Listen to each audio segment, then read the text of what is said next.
Estamos para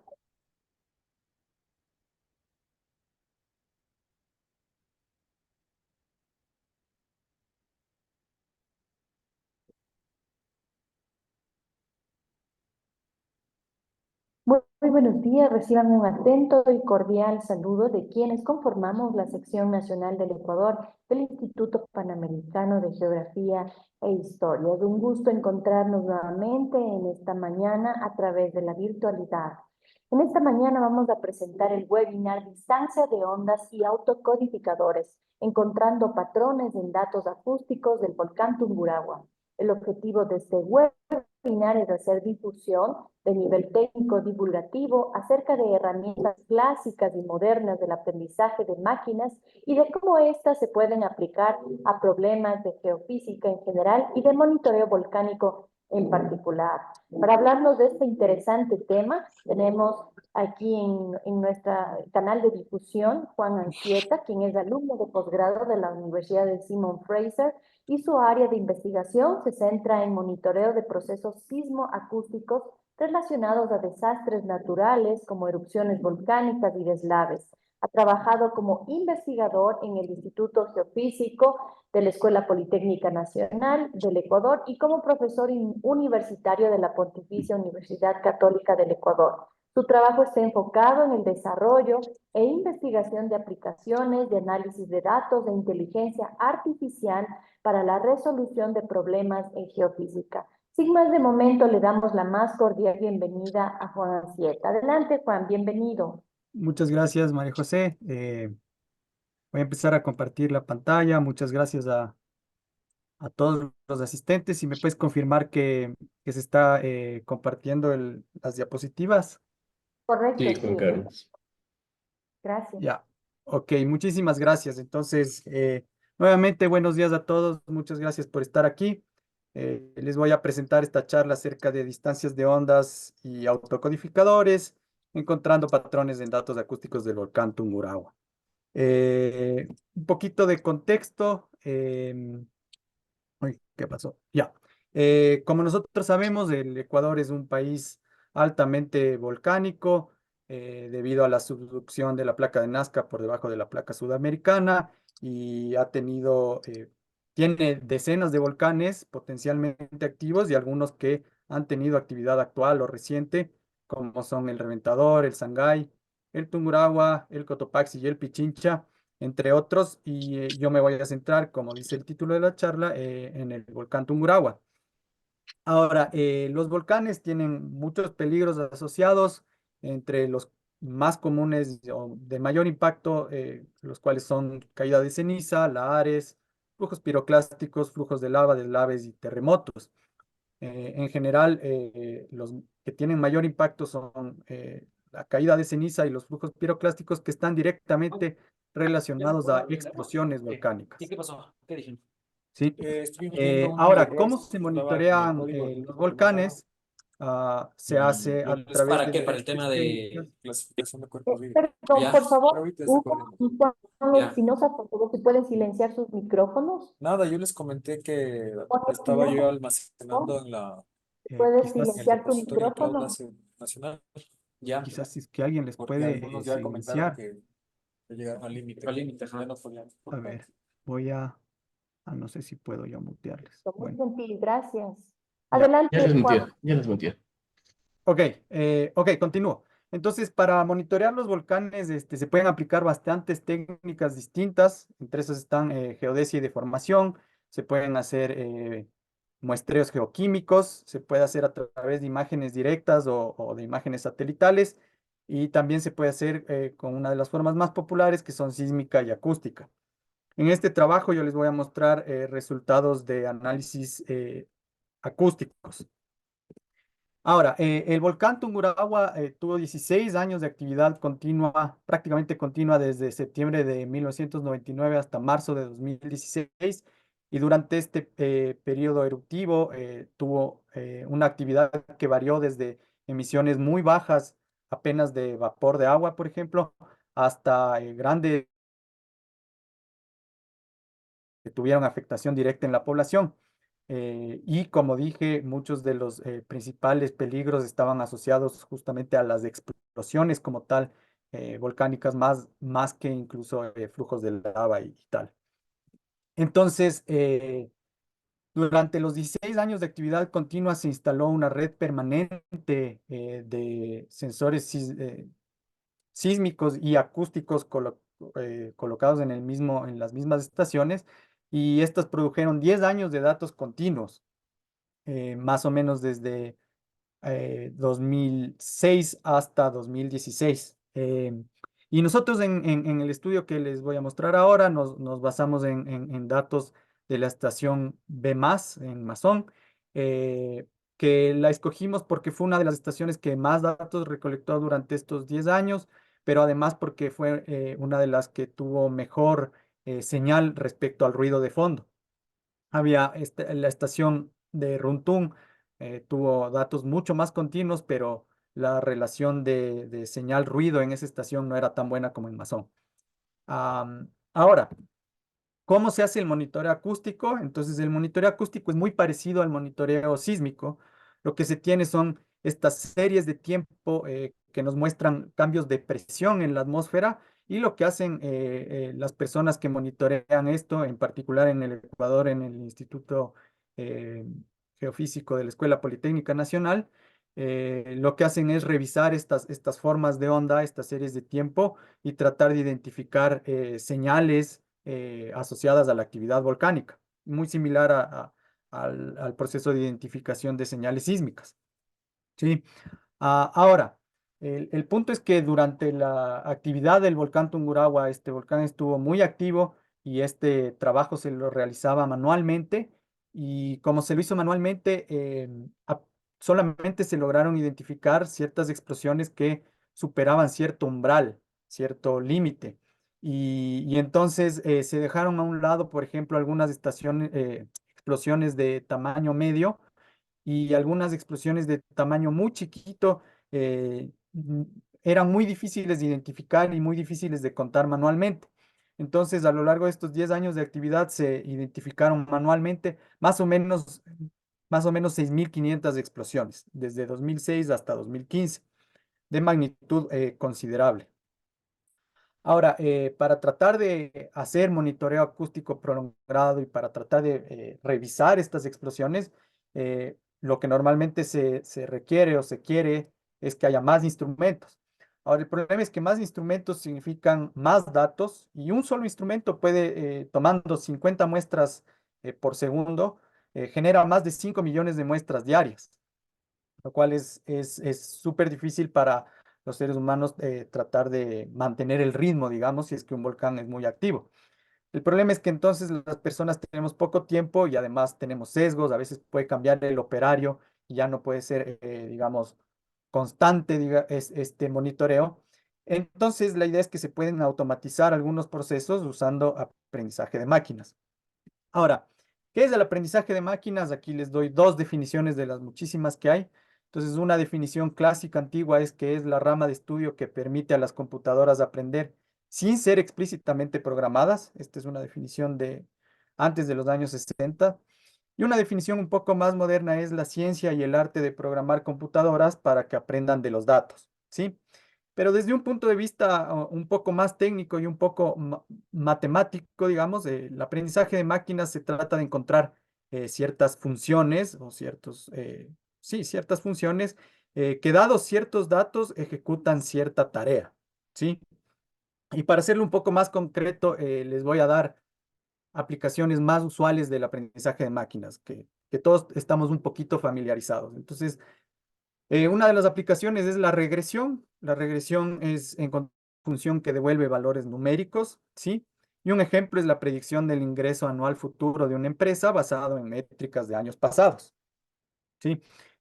Otro ejemplo, otra aplicación es la clasificación, que en vez de devolver valores numéricos, devuelve etiquetas o clasificaciones basados en bases de datos etiquetadas, ¿sí? Y un ejemplo es clasificar correo electrónico entre spam y no spam, basado en el texto que está contenido en ese correo electrónico. Esta es una clasificación que devuelve spam o no spam.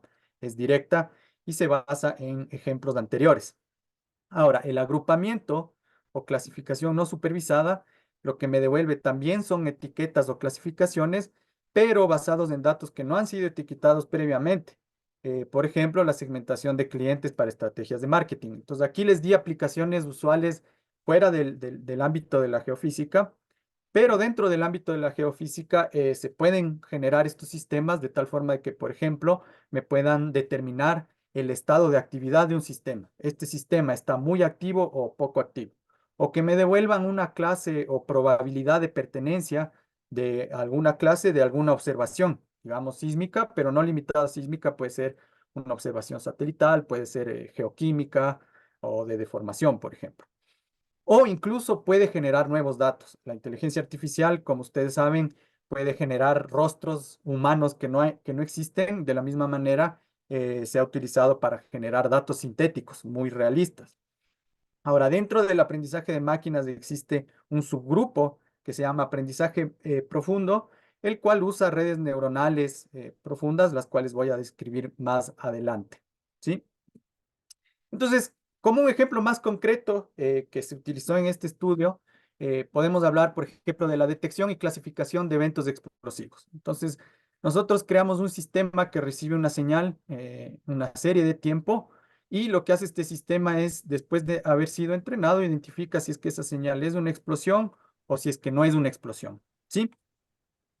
Ahora, para hacer eso, ¿cómo se entrena o cómo se crea una herramienta de aprendizaje de máquinas? Normalmente el paso primario es la extracción de características. ¿Por qué? Porque básicamente estas series de tiempo, como tienen distintos tamaños y distintas propiedades, no es fácil compararlas directamente, ¿sí? Entonces lo que uno hace es extraer características para ahí tratar de diferenciar estas series de tiempo, estas señales. Justamente esto es lo que está relacionado al título de la charla, distancias de ondas, ¿sí? Y entonces las distancias de ondas se basan en el hecho de que uno extrae ciertas características de las ondas y estas características resumen o describen las ondas y las transforman o las transportan a un espacio matemático. Entonces, ahora las ondas, en vez de ser estas series de tiempo continuas, son unos entes matemáticos que viven en unos espacios matemáticos multidimensionales y uno puede crear herramientas para identificarlas en estos espacios matemáticos, para separarlas, para clasificarlas en estos espacios matemáticos. Más concretamente, aquí tengo un ejemplo. En realidad estas señales no son acústicas sino sísmicas, pero como dije, las señales acústicas son muy similares a las señales sísmicas. Y aquí lo que estoy mostrando es básicamente qué tipos de parámetros se pueden extraer de estas series de tiempo. Entonces, eh, a, a raíz de estas series de tiempo, uno puede, por ejemplo, extraer parámetros como la desviación estándar, el sesgo, la kurtosis, que son parámetros estadísticos. Y en función de estos parámetros estadísticos, uno puede diferenciar las ondas. Asimismo, uno puede extraer las frecuencias del contenido frecuencial de estas series de tiempo.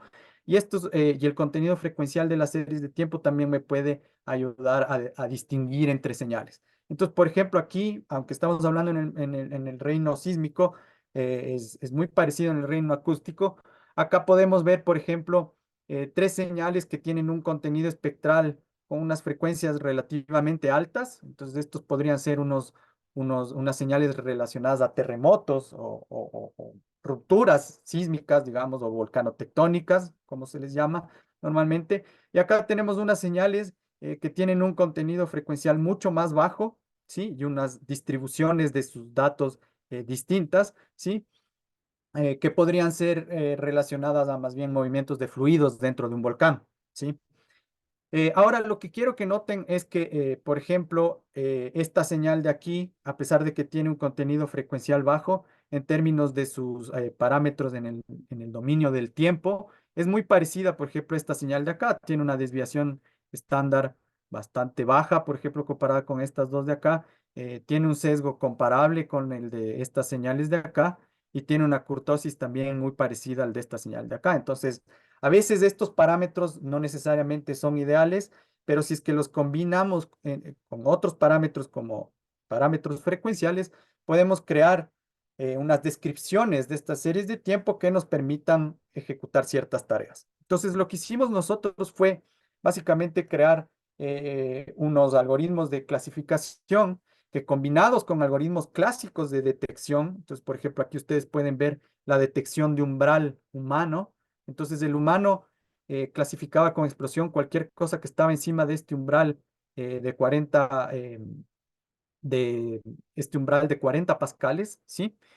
Y vemos por qué, por ejemplo, algunas explosiones no podían ser detectadas, pero si nosotros usamos un algoritmo de detección también basado en umbral y además le aplicamos inteligencia artificial, lo que nosotros logramos fue identificar y separar entre detecciones falsas, ¿sí? Detecciones falsas que no eran explosiones, con detecciones que sí eran explosiones muy chiquitas. Entonces, gracias a esto, nosotros pudimos hacer eh, una extensión, digamos, de ese catálogo manual que tenía más o menos 6.500 explosiones, como les había dicho, a más de 36.000 explosiones nuevas. Sí, aquí está simplemente la misma información mostrada en en una escala logarítmica para que se pueda ver cuál era las detecciones manuales en rojo, cuáles son las detecciones nuevas, automáticas en azul. Y aquí está en una escala no logarítmica y entonces vemos que en realidad el volcán estuvo, por lo menos en 2008, mucho más activo de lo que se había identificado manualmente. Sí. Entonces, ahora el punto es que la identificación de eventos o la detección de eventos es solo la primera mitad del problema. La pregunta real es, ahora que tenemos una base de datos súper grande, podemos encontrar patrones, podemos identificar posibles cambios en la eruptividad basados en estas nuevas explosiones y poder asociarlos a distintos estilos eruptivos, por ejemplo. Entonces, la respuesta rápida es sí. Aquí yo les estoy mostrando un conjunto de señales explosivas que parecen repetirse en el tiempo. Entonces, por ejemplo, acá tenemos este tipo de explosiones que ocurrieron en 2008, 2008, 2008 y luego en 2013. Entonces, son explosiones que se repiten a lo largo de los años en el Tungurahua. Acá tenemos estas de aquí que tienen 2009, 2007, 2008, 2007, se repiten en distintos años, ¿sí? Estas explosiones de acá que son un poco más raras, más ruidosas, a veces casi que dejan ya de ser explosiones, aparecieron en 2010, en 2014, en 2013, en 2012, entonces a lo largo de los años de Neptune Uragua. Y estas de acá que ya no serían tanto explosiones, sino son bramidos, pero igual estuvieron identificadas en este catálogo manual, ocurrieron en 2010 y 2008, ¿sí? Entonces, a breves rasgos, sí, existen ciertas explosiones que se repiten a lo largo de los años y nuestra intención sería tratar de identificarlas, ¿no? De una manera rápida y eficaz. Ahora, yo les había mostrado algunas características antes, ¿sí? Como características estadísticas como la desviación estándar, el sesgo, la kurtosis y también características dentro del dominio de las frecuencias, características espectrales. Pero la cosa es que estas características simples no son suficientes ya al momento de tratar de deshilachar finamente patrones en los datos. Y aquí yo creé estos dos casos muy patológicos, digamos, de dos señales en donde se puede ver que las dos señales efectivamente en el dominio del tiempo son diferentes, son muy diferentes. La una tiene contenido de bajas frecuencias y luego se vuelve de altas frecuencias y en cambio la otra empieza con contenido de altas frecuencias y pasa a contenido de bajas frecuencias. Pero cuando yo hago los análisis estadísticos, por ejemplo, yo veo que las desviaciones estándar son idénticas, la kurtosis es muy parecida y el sesgo es distinto, pero igual está dentro del mismo orden, es parecido.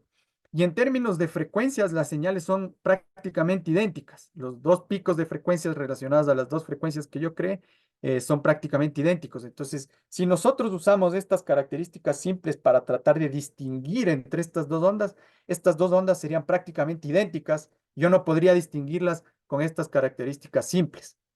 Entonces, de esto se dieron cuenta, obviamente, muchos investigadores y dijeron, no, tenemos que encontrar otra forma de encontrar distancias o diferencias entre las ondas. No es suficiente con la estadística y con el análisis espectral simple. Entonces, nuestra pregunta es, ¿podemos identificar, dado este problema, podemos hacerlo de manera rápida, entre comillas? Y aquí es cuando entra el aprendizaje no supervisado. El aprendizaje no supervisado, como digo, trata de encontrar patrones en los datos sin que los humanos digamos cuáles son las etiquetas. Y para hacerlo, nosotros nos centramos en primero en 5 periodos eruptivos que ya fueron estudiados por un colega del Instituto Panamericano, por Hugo Ortiz, que en 2018 demostró que durante estos 5 periodos diferentes, desde 2010 hasta 2000, casi 13, del Tungurahua, durante estos 5 periodos eruptivos, hubo aparentes cambios en las localizaciones de las explosiones dentro del cráter del Tungurahua. Es decir, las explosiones no estaban limitadas a un solo sitio, sino que parecía que estaban cambiando o variando en el tiempo. Entonces, esto nos está diciendo que hay actividad diferente, ¿sí? El estudio de Ortiz nos dice que hubo actividad diferente en estos 5 años y nosotros queremos ver si podemos identificar estos cambios de actividad con el aprendizaje no supervisado.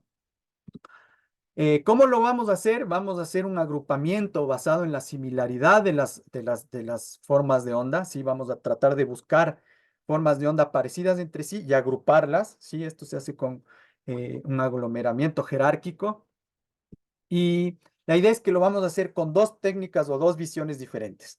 Vamos a hacerlo con correlación. La correlación es una medida muy conocida que se estudia en la estadística para ver cuál es la relación entre una variable y otra. Acá básicamente sería para buscar cuál es la medida de relación lineal entre una forma de onda y otra forma de onda, ¿sí? Y la otra forma de hacerlo es con una técnica que se llama Dynamic Time Warping o distorsión dinámica temporal, digamos, ¿sí? Y esta técnica es una técnica, a diferencia de la correlación, que es no lineal, ¿sí? Y que lo que intenta hacer es encontrar cuánto tengo yo que deformar una forma de onda para transformarla en la otra forma de onda, ¿sí? Es una medida de distorsión. ¿Cuánto yo tengo que modificar una forma de onda respecto para llegar a la otra forma de onda? Entonces, con estas 2 medidas, que serían la correlación y la distorsión dinámica, lo que vamos a hacer es comparar cada una de las explosiones, ¿sí? Aquí yo puse solamente 8 explosiones como ejemplo. Cada una de las explosiones las vamos a comparar durante esos 5 periodos explosivos que les describí anteriormente, las vamos a comparar con el resto de explosiones. Entonces, por ejemplo, esta explosión de aquí tiene una correlación mediana con esta explosión de acá y tiene una correlación alta con esta explosión de acá. Asimismo, tengo que distorsionarla muy poquito para pasar de esta forma de onda a esta forma de onda, ¿sí? Pero, por ejemplo, esta misma explosión tiene una correlación muy baja con esta señal de acá y asimismo yo tendría que distorsionarla muchísimo para llegar desde esta forma de onda hasta esta forma de acá. Y este mismo proceso de ir verificando cada explosión con cada una de las explosiones, con el resto de explosiones, la voy a hacer con todas las explosiones a lo largo de estos 5 periodos eruptivos, ¿sí? Y entonces lo que voy a encontrar es una matriz de correlaciones y otra matriz de distorsiones, ¿sí? Y el resultado se ve más o menos así. Entonces aquí yo tengo todas las explosiones que pasaron en el episodio 1, en el episodio 2, en el 3, en el 4 y en el 5, del que les había mostrado anteriormente que el estudio de Ortiz había encontrado que habían aparentes eh, fuentes distintas, localizaciones distintas para las explosiones. Entonces todas esas explosiones fueron agrupadas aquí y se han comparado cada explosión con el resto de explosiones. Entonces, acá podemos ver, por ejemplo, que para el episodio 2 eruptivo hay muchísimas explosiones que están altamente correlacionadas, ¿sí? Basada en la correlación cruzada, hay muchísimas explosiones parecidas y también basadas en la distorsión dinámica, hay muchísimas explosiones parecidas. Y asimismo, durante el episodio 3, yo veo que hay un grupo de explosiones que son muy distintas al resto de explosiones, pero que son muy parecidas entre sí, ¿sí? Esto ya lo voy a mostrar con algunos ejemplos más adelante. Ahora, la pregunta es, ¿por qué usamos correlación cruzada y distorsión dinámica temporal y no simplemente una u otra? Normalmente los científicos en general se centran en la correlación cruzada. Y acá yo les doy algunos ejemplos de por qué es útil utilizar estas dos al mismo tiempo. Acá yo, por ejemplo, tengo ejemplos con correlación alta, pero con distorsión alta. Es decir, la distorsión dinámica me dice, no se parecen mucho, pero la correlación me dice que sí se están pareciendo. Y aquí puedo ver que algunas de estas explosiones quizás que no se parecen tanto. Asimismo, acá tengo ejemplos con bajas correlaciones, es decir, que desde el punto de vista de la correlación cruzada parece que estos eventos no son parecidos, pero desde la distorsión dinámica sí me dice que son parecidos porque no tengo que deformar mucho una señal para llegar a la otra. Y entonces, al unir estos dos criterios y encontrar explosiones que son altamente correlacionadas y además que se parecen mucho desde el punto de vista de distorsión dinámica, yo puedo encontrar familias de eventos muy parecidos entre sí. Eso es básicamente lo que hicimos y por qué se usan estas dos medidas de distancias entre ondas, ¿sí? Entonces, este es el resultado del análisis que hicimos para los 5 periodos eruptivos. Entonces, el tamaño de estas barritas me indica la proporción de eventos para una familia. Entonces, cuando uno hace clasificación no supervisada, uno tiene que tratar de definir el número de familias que quiere identificar. Entonces, en este caso, yo les estoy mostrando 4 familias, ¿sí? En el gráfico de arriba y 7 familias en el gráfico de abajo. En los dos gráficos, independientemente de si yo escojo que hayan 4 familias o si es que yo escojo que hayan 7 familias, lo que yo puedo identificar es que durante el segundo periodo, la familia 4B o la familia 7B, por ejemplo, tuvo una alta proporción de ocurrencia respecto a las otras familias. Es decir, hay un grupo de explosiones que ocurrieron en su mayoría en este periodo eruptivo 2, digamos. Y asimismo, por ejemplo, en el periodo eruptivo 3, la familia 4A, que es distinta, tiene otras formas de onda que ya les voy a mostrar, eh, tuvo mucha mayor proporción de ocurrencia que las otras familias. ¿Qué nos dice esto? Lo que nos está diciendo esto es que hay un tipo de explosiones que ocurrió más durante el periodo eruptivo 2 y hay otro tipo de explosiones que ocurrió más durante el periodo eruptivo 3. Es decir, sí hay cambios, sí hay patrones y cambios de actividad en el volcán que nosotros pudimos identificar gracias a las herramientas de inteligencia artificial casi automáticamente. Es decir, sí, nosotros tenemos que hacer cierto procesamiento, pero aquí nosotros pudimos revisar más o menos 8.000 explosiones en apenas unas pocas horas, ¿sí? Y pudimos identificar que hay cambios de eruptividad en el Tungurahua. Ahora, como les dije, pudimos hacerlo, pero lo hicimos en algunas horas. Es decir, todo este proceso tomó más o menos unas 14 horas. Entonces, sí, los patrones existen, pero utilizar estas distancias de ondas, sí, la correlación cruzada o la distorsión dinámica temporal, aplicarlas en las formas de ondas no es muy rápido porque al fin y al cabo, incluso si son explosiones que apenas duran 20 segundos, tenemos 1.000 muestras por cada una de estas explosiones y tenemos que comparar 1.000 muestras por cada vez que yo hago una comparación. Es decir, este proceso es súper largo y por eso en una computadora normal tomó varias horas. Entonces, nosotros queremos encontrar una forma de encontrar estos mismos patrones, pero de una manera más rápida. Y aquí es cuando el aprendizaje profundo puede ayudar.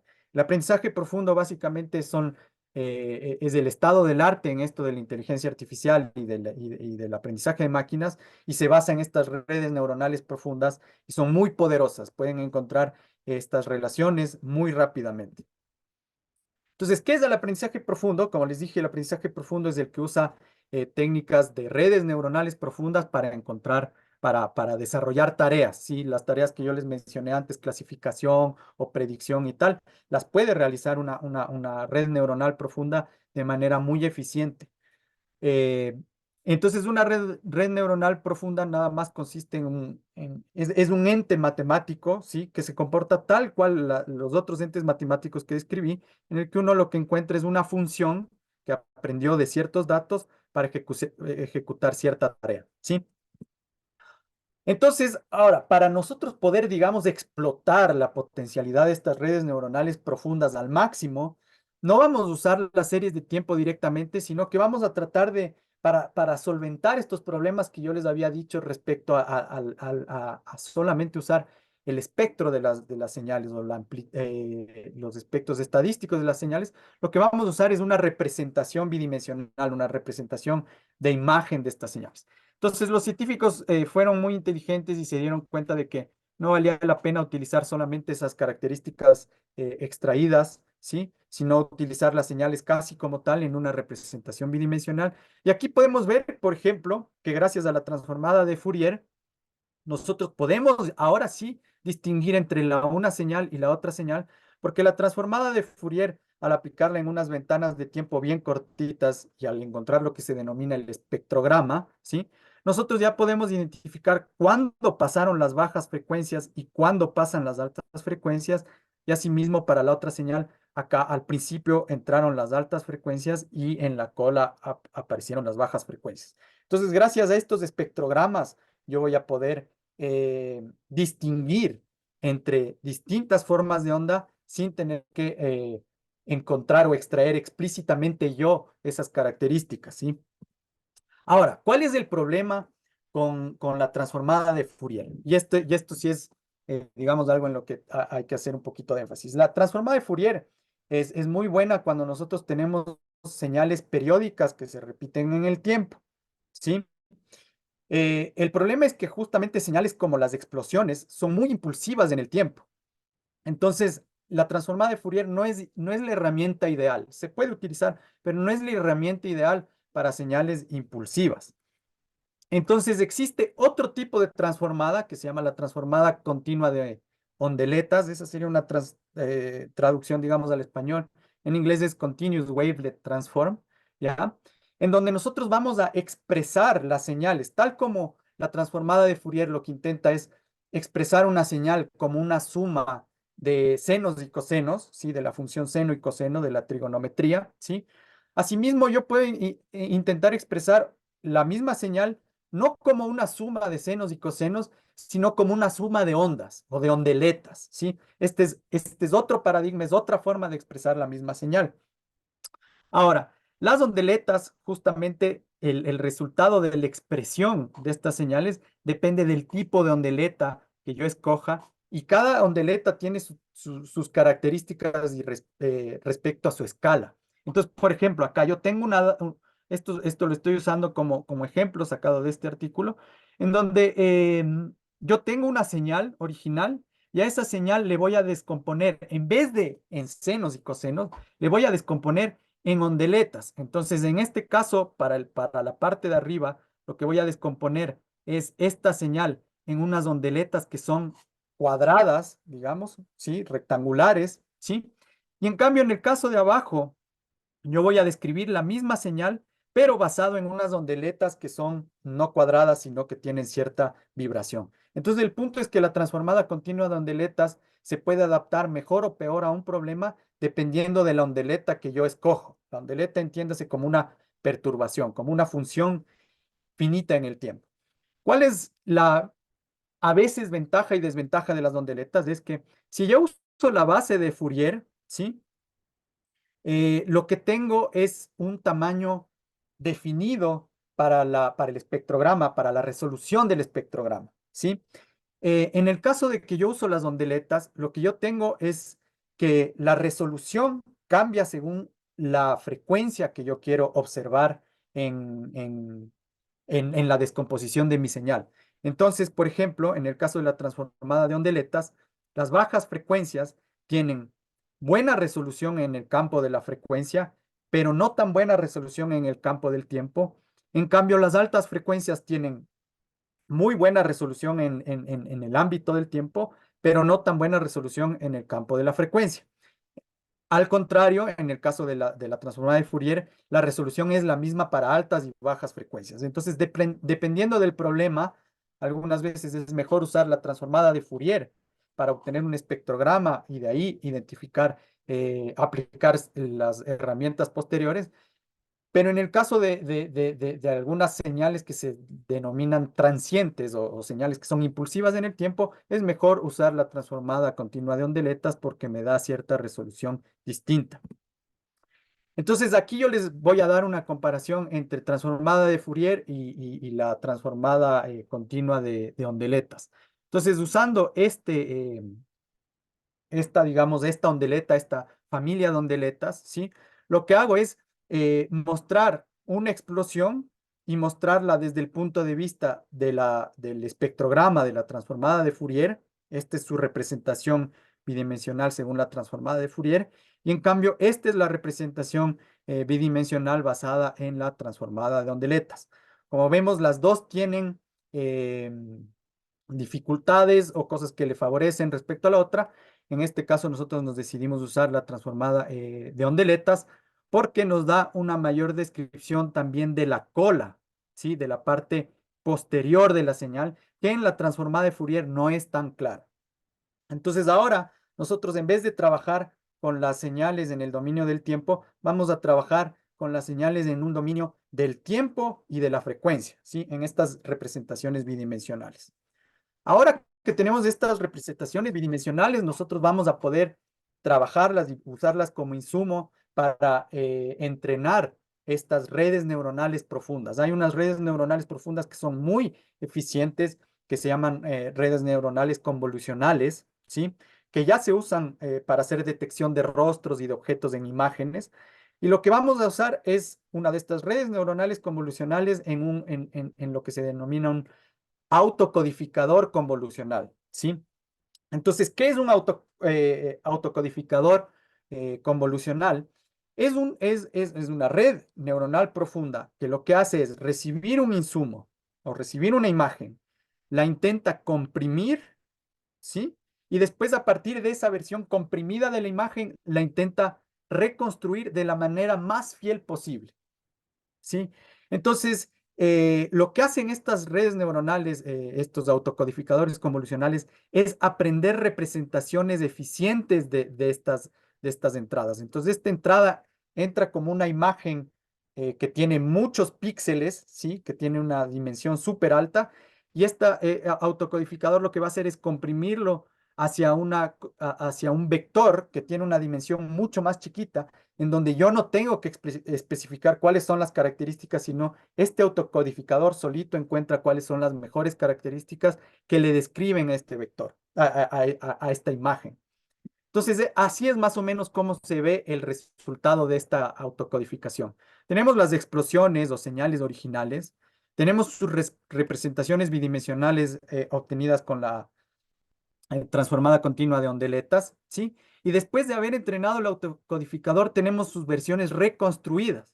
Y como ustedes pueden ver, la versión reconstruida a partir de una versión comprimida de estas imágenes es bien parecida a la versión original.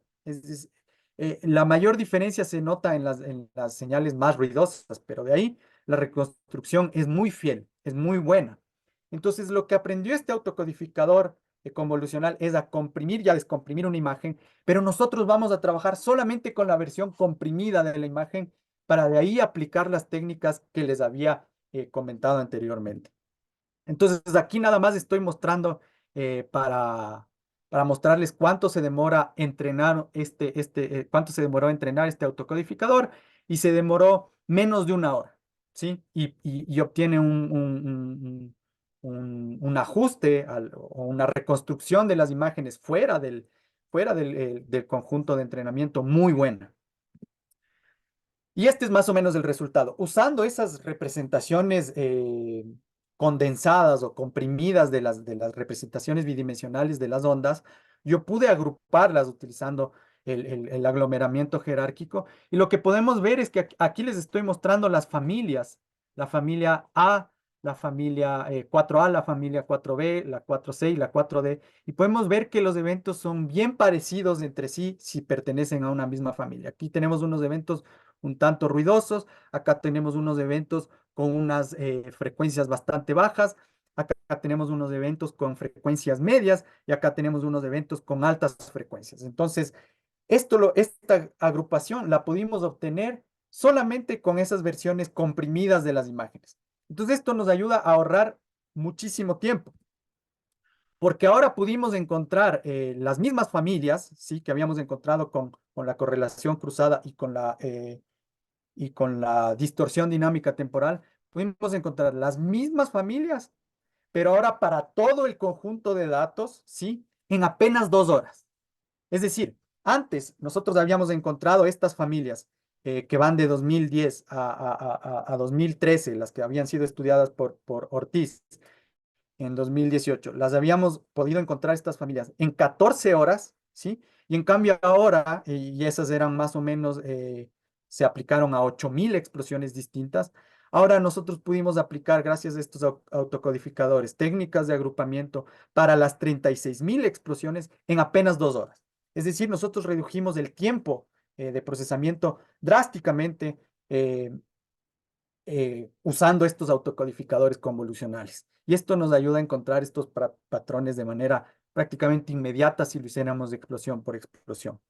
Aquí les detallo más o menos o les hago la comparativa de cuáles eran los resultados usando el aprendizaje de máquinas no supervisado clásico, es decir, usando la correlación cruzada y la distorsión dinámica directamente con las ondas, más o menos 8.000 eventos en 14 horas, ¿sí? Y aquí está el resultado utilizando el aprendizaje no supervisado profundo con más de 36.000 eventos en apenas 2 horas, ¿sí? Y lo que podemos ver es que, por ejemplo, la familia 4B, que en el episodio 2 era la predominante, y la familia 4A, que en el episodio 3 era la predominante, vuelven a aparecer en, en, en, en, en esta versión de aprendizaje no supervisado profundo, y puedo volver a ver que durante el episodio 2 la familia 4B es la predominante y durante el episodio 3 la familia 4A es la predominante, ¿sí? Pero esto obtenido en un tiempo mucho menor. Acá les voy a mostrar nada más un, un GIF, una animación que muestra la diferencia entre las explosiones obtenidas con el aprendizaje no supervisado clásico, que es la que tiene las barras, ¿sí? Y, y el aprendizaje no supervisado profundo o deep learning, usando deep learning o aprendizaje profundo, el que no tiene las barras. Entonces, ustedes pueden ver que los resultados son virtualmente idénticos.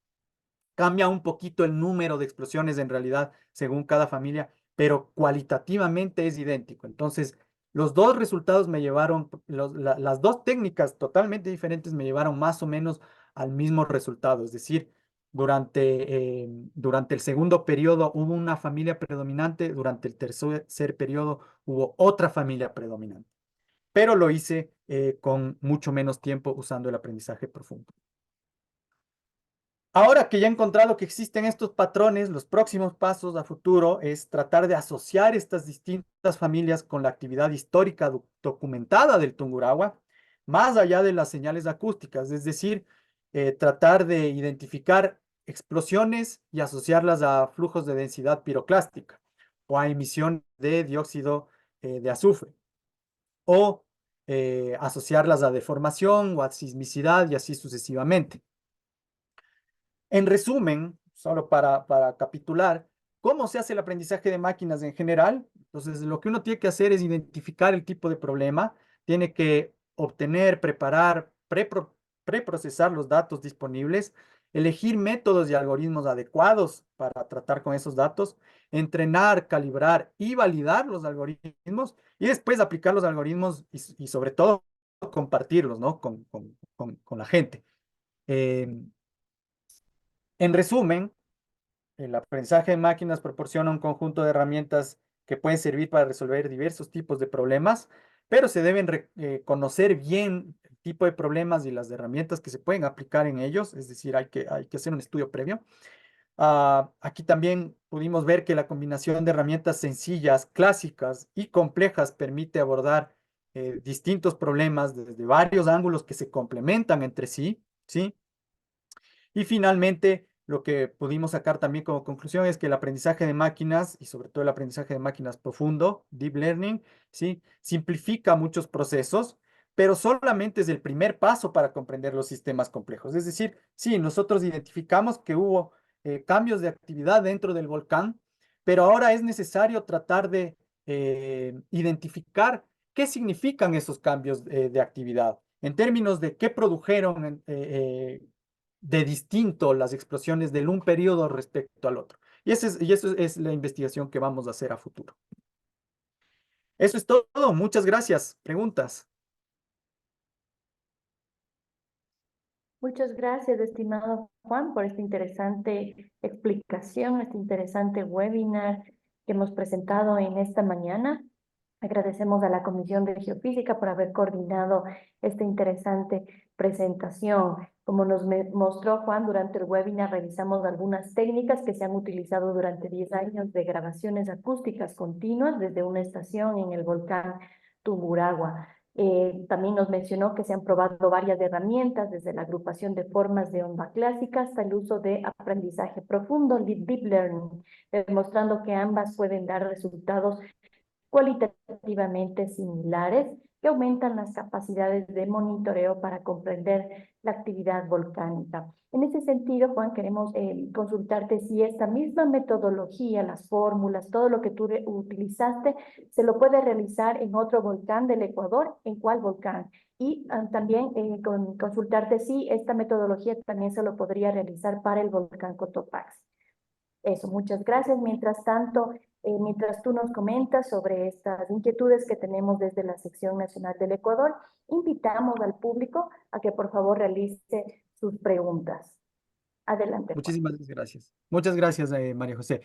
Sí, efectivamente, estas mismas técnicas se pueden aplicar eh, prácticamente de manera directa a volcanes en general y en particular, como tú mencionaste, al volcán Cotopaxi.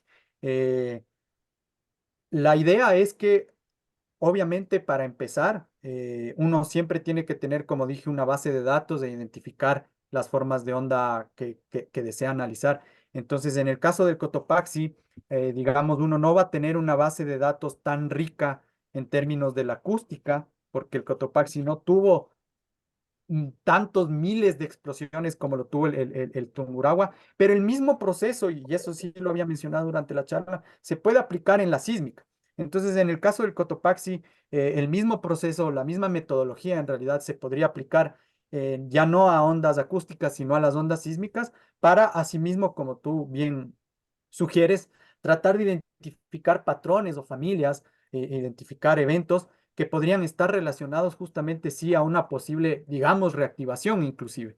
Para eso, obviamente, lo que tendríamos que hacer es coger una larga serie de tiempo de datos sísmicos, sí, en este caso del Cotopaxi, y lo que tendríamos que hacer es primero identificar señales que estén estrictamente relacionadas al volcán, es decir, tratar de separarlas, por ejemplo, de terremotos locales, ¿sí? Y entonces, una vez identificada y una vez que uno tiene una base de datos sísmica limpia, buena, conocida, ¿sí? Uno puede aplicar las herramientas que yo describí aquí para luego, sí, justamente intentar encontrar familias y después a esas familias intentar asociarlas, por ejemplo, a posibles cambios de la actividad interna en el Cotopaxi. Entonces, sí, es totalmente posible. Muchísimas gracias, Juan. Bueno, tenemos levantadas algunos participantes. Está el doctor Mario Ruiz Romero y está Stephen Hernández también. Le damos la palabra, estimado Mario. Adelante, por favor. Hola, felicitaciones, Juan. Creo que es un aporte muy, muy importante, ¿no? El tener ahora, el poder reconocer eventos que antes no se reconocían, ¿no? Y poder clasificarlos con mayor rigor y creo que eso nos va a dar luces, ¿no? Yo tengo dos preguntas que me parecen interesantes. La primera es, hay unas explosiones, si se les puede llamar explosiones, que inician con la polaridad negativa Sí. en las señales de infrasonido, ¿no? Entonces, que en lugar de iniciar con una expansión en la atmósfera, inician con una compresión, ¿no? ¿Hay alguna posibilidad de, ajustando estos métodos, poder reconocerles a estas señales? Porque digamos que el contenido frecuencial y el contenido en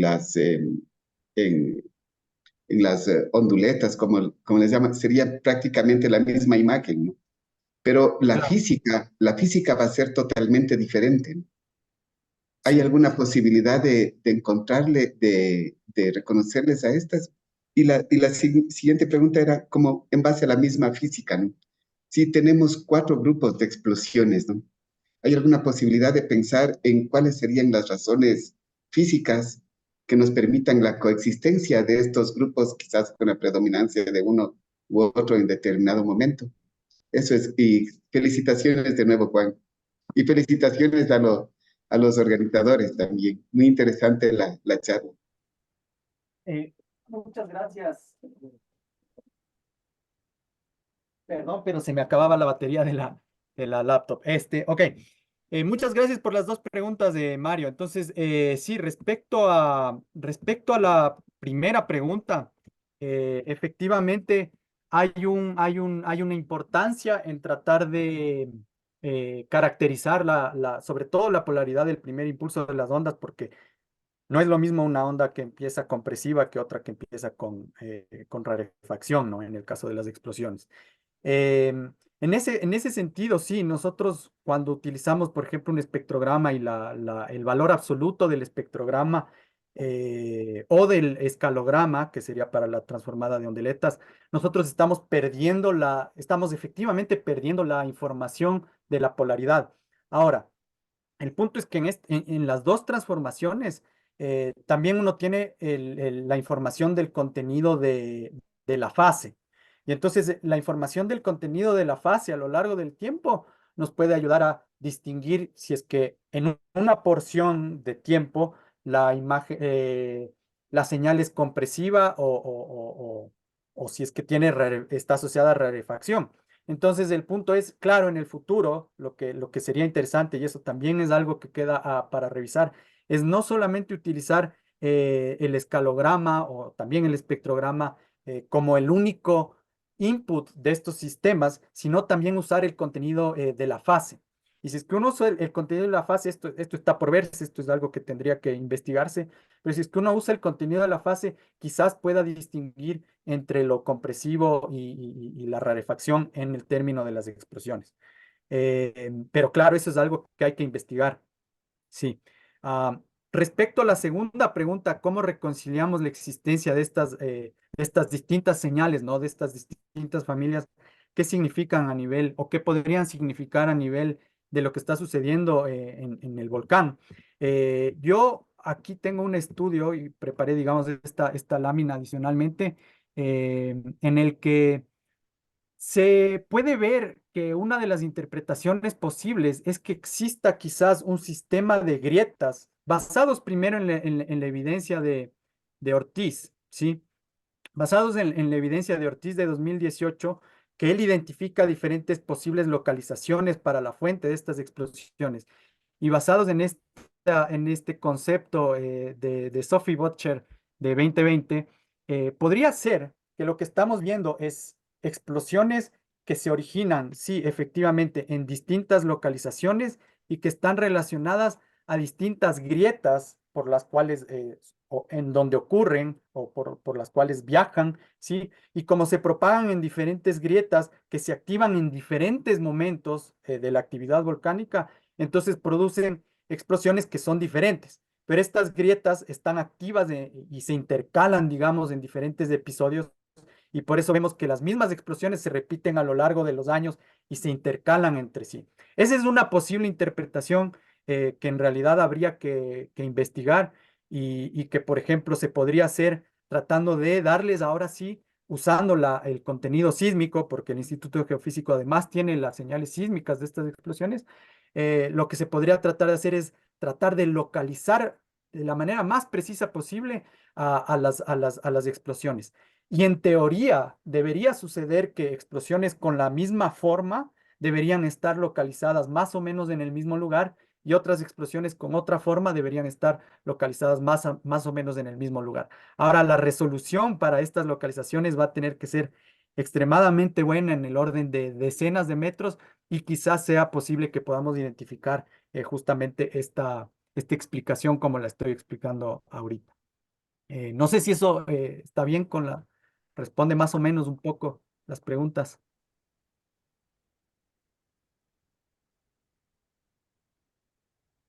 Gracias, Juan. Sí, sí está.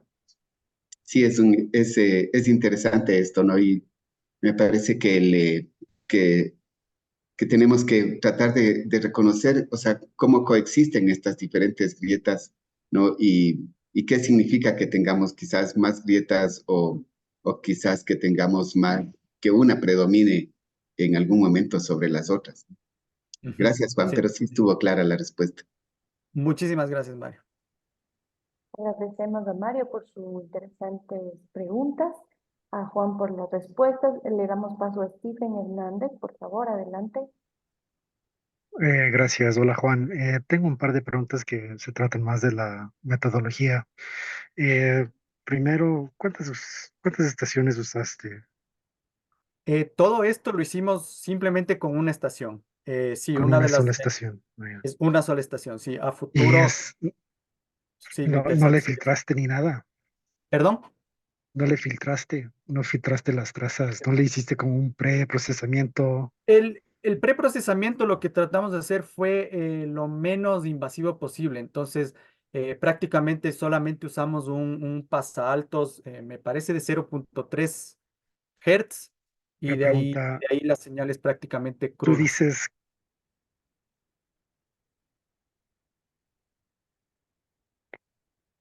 ay, ¿Perdón? perdón, creo que mi internet no es tan bueno, lo Ah, siento.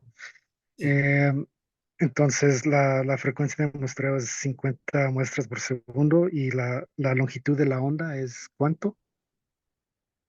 La, bueno, La longitud de la forma de onda de la traza que usas bueno, las trazas, como podemos ver, a ver, voy a quizás usar estas de acá.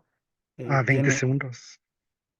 Ah, sí, la longitud de las trazas es de 20 segundos. Sí, ajá, la longitud Ya, de las trazas es de 20 segundos. Sí. sí, perdón, son preguntas súper básicas, pero me interesan. Y tú dices que se demoró 14 horas para hacer qué exactamente es la correlación cruzada de cada evento con cada otro evento. Sí, justamente. La correlación y también el Dynamic Time Warping. Los dos procesos son un poquito pesados, aunque en realidad en el Dynamic Time Warping uno puede mandarle a la GPU. Yo tengo una unidad procesadora de gráfica Sí, y hay como hacer miles de correlaciones en unos pocos segundos. Entonces, en realidad, el, el- hay algoritmos que pueden hacer que estos procesos se demoren menos, pero en definitiva, sí, la correlación cruzada se demoró más o menos 14 horas entre las 8000 explosiones en mi computadora personal, ¿no? Probablemente usando una computadora, un servidor o una computadora más poderosa se demore menos horas, pero como usé la misma computadora para todos los procesos, la idea es el tiempo relativo, ¿no? Entre lo que se demoró, digamos, la correlación cruzada tradicional comparado con el agrupamiento de Deep Learning, ¿no? sí, sí, entiendo. Entonces, 8000 eventos en tu compu personal, eh, trazas de una sola estación, 1000 muestras cada traza, y eso se demoró, tal vez no los 14 horas, pero la mayoría del tiempo, porque también había el paso de el Dynamic Time Warping. Sí, Ya. sí, justamente. Ajá. Ok, chévere. Y la última pregunta es, cuando hiciste el autoencoder, y Ujú. obtuviste un estimate, ¿no? Al final, ¿qué hiciste con eso? O sea, cómo haces o qué es cuál es tu input respecto a cómo usas el producto del autoencoder para después cómo hacer la agrupación, eh, el hierarchical clustering? Ya, claro, entonces en el autoencoder, en el autocodificador, tú obtienes entonces esta versión comprimida de cada una de las trazas, que en mi caso yo le dejé en dimensión 26, ¿no? Es ahora un vector de dimensión 26. Ahora, en ese vector de dimensión 26, tú puedes aplicar prácticamente cualquier técnica que tú quieres. Por ejemplo, en mi caso, yo usé K-means para agrupar en este vector bidimensional, Ok, 26 dimensional, perdón, y también utilicé Gaussian Mixture Models, modelos de mezclas gaussianas, para agrupar, ¿no? Para encontrar familias. Entonces, como dije, las familias son, digamos, arbitrarias, ¿no? El número de familias es arbitrario, pero se trabajó con K-means y con Gaussian Mixture Models. Ahora, en este mismo vector 26 dimensional, uno puede, y yo lo verifiqué, y no tengo la imagen aquí, pero uno puede también aplicar correlación cruzada. Y la sí, correlación cruzada en este vector comprimido también dio los mismos resultados. Entonces, en realidad, en esta versión comprimida de las representaciones bidimensionales, uno puede aplicar cualquier técnica de clustering. La que yo utilicé, la que yo mostré ahorita, como te digo, era basada en K-means y en Gaussian Mixture Models, pero también comprobé que con correlación cruzada de estos vectores comprimidos se obtiene lo mismo. Sí, Ya, entonces, pero en el caso de K-means y Gaussian mixture, ahí hay como hiperparámetros, ¿no? Tienes que como en un sentido saber de antemano cuántas agrupaciones esperarías. claro. Y tú estabas jugando con esos números. Sí, te voy a mostrar, creo que lo tengo aquí, sí. Aquí, claro, la pregunta es, ¿por qué solo Ah, ya, ok. cuatro o por qué solo siete familias? En realidad, el número de familias, como dije, es un poquito arbitrario y en realidad, cuando uno hace ciertas pruebas estadísticas, como por ejemplo el criterio del codo sobre estos vectores comprimidos, uno no puede identificar un número de familias que sea como que el más claro, ¿no? Aquí uno puede usar Ajá, prácticamente cualquier número que quiera y el resultado podría ser más o menos similar. Aquí yo estoy usando igual una representación gráfica para mostrar cómo están distribuidas en el hiperespacio estos vectores, ¿no? De 26 dimensionales. Pero sí, lo que sí te puedo decir es que conforme uno más aumenta el número de familias, como que se van diluyendo. Y eso se puede ver, sí, digamos, aquí. Si tú aumentas el número de familias, hay familias que ya empiezan como que a desaparecer. Entonces, claro. por eso, como que solo como demostrativo, usé 4, que es un número bajo, y de ahí 7, que es un número entre comillas alto. Pero uno puede usar Ajá, cualquier número. Sí, sí. Con el ya, ok. peligro de que se van diluyendo si es que usa un número muy alto. Sí, sí. Ya, entonces, ok, chévere, Juan. Tendría que hacerte otras preguntas en la vida real. Muchas gracias por Ya, claro. tu presentación. Agradecemos a Steve y a Juan por esta interacción.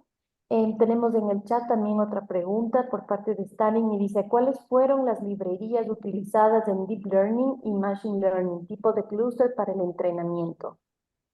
Ya, ok. Para la segunda pregunta, claro, ahora ya les respondí a Stephen. Básicamente para el Deep Learning usé K-means y Gaussian Mixture Models y para el clásico usé Hierarchical Clustering.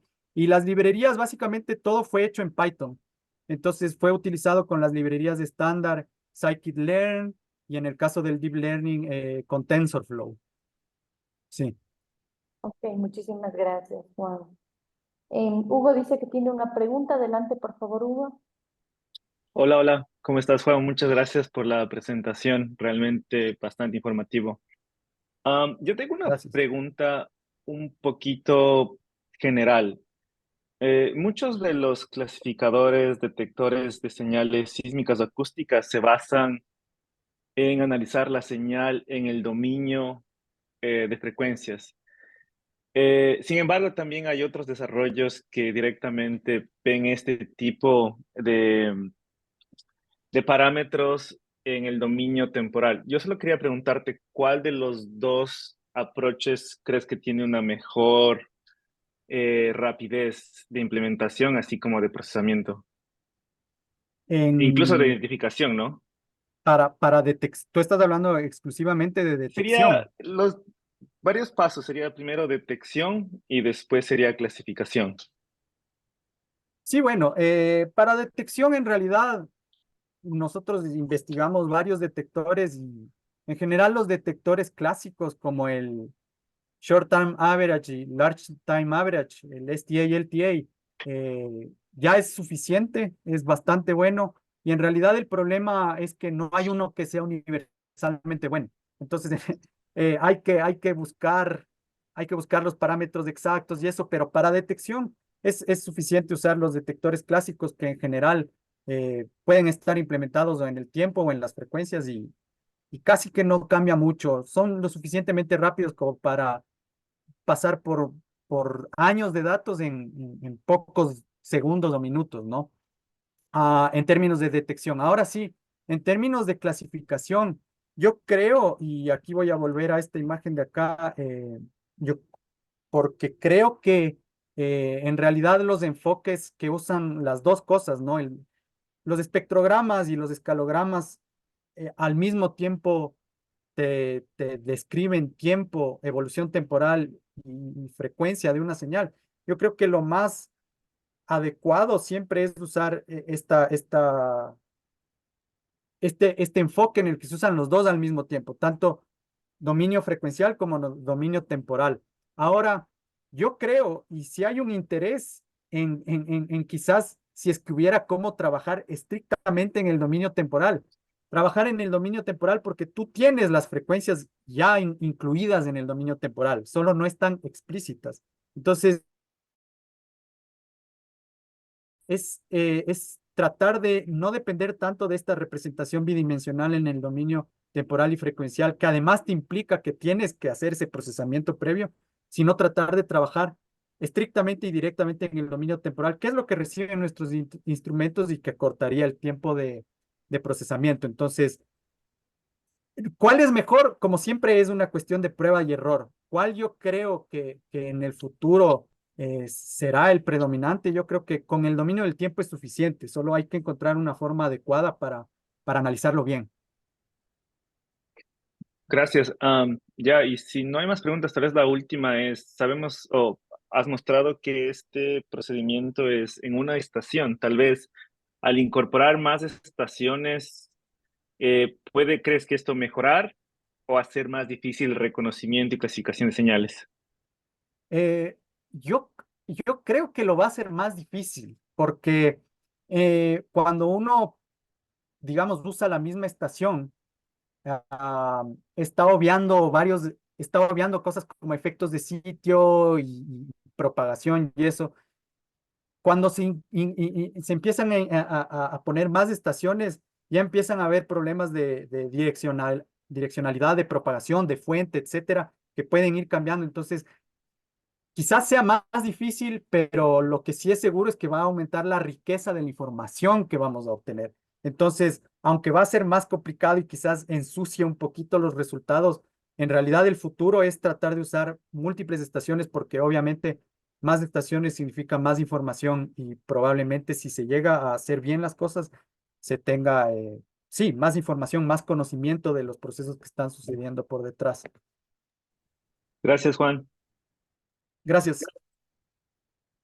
Bueno, muchísimas gracias a Uva por esta interesante pregunta y a Juan por la explicación nuevamente. A nombre de quienes conformamos la sección nacional del Ecuador, reiteramos el agradecimiento y las felicitaciones para Juan Alcieta por su exposición de esta mañana. Un interesante tema, muy novedoso, una nueva metodología de utilizando la inteligencia artificial.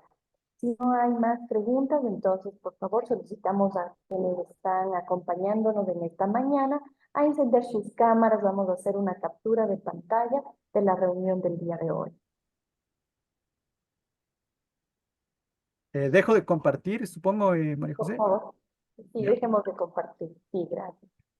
Sí. Invitamos a todos a que vayan encendiendo sus cámaras. Vamos a tomar una captura de pantalla. Bueno, mientras ustedes van encendiendo sus cámaras, les invitamos a visitar nuestra página web www.ipgh.go.es.